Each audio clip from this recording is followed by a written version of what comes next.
Hi, my name is Babette. Welcome to Lesson 18 from my book, Babette's Quick Start Guide to Theory for Fiddlers, Book 1. And I have titled Lesson 18, The End of Book 1. And so what we're going to do briefly is just go over, I'm just going to mention what was in each lesson, what things I taught you how to find. So let's begin. Okay, in Lesson 1, we learned how to find the sharp keys by using our violin strings going left to right. In Lesson 2, we learned about the first sharp and the other sharps and how to find them using our second finger. In Lesson 3, we learned how to find the first position notes on the violin. And in Lesson 4, we learned how to read the notes on the staff. Lesson 5, we learned about the major scales, and in Lesson 6, we played those major scales in the keys of G, D, and A.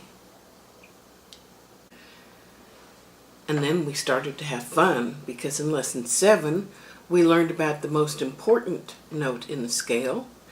And in Lesson 8, we learned about the second most important note in the scale. So that in Lesson 9, we could learn the chord beginnings. And in Lesson 10, we started learning about how to play in the background with those chord beginnings. In Lesson 11, we learned about the circle of fifths, and in Lesson 12 we started on Part 2 and learned about the flat keys.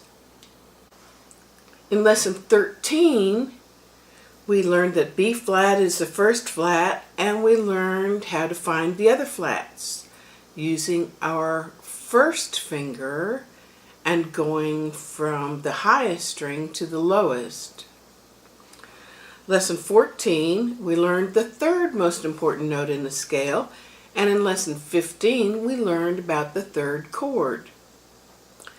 In Lesson 16, we learned about 1, 4, 5 or more on the background. In Lesson 17, we learned about the circle of fourths, and here we are with our review. By using review questions throughout this book, I hope that some of these things now you don't have to think so much about, but remember that what was really important is how to find those things on your violin and using what you do know. So if at any time one of these things is not clear to you, just please go back and listen to that lesson again. So, are you ready for Book 2? Okay, well you can start that just any time now. Again, if you need to review something from Book 1, a lot of that will be covered in Book 2, but you can always go back to the Book 1 lesson. And as usual, if you have any questions or any comments, please leave them for me and I'll get back to you as quickly as I can. Thank you again for following me on this journey with Book 1, and I'm looking forward to seeing you in Book 2 when we build on those things that we've learned. Thank you.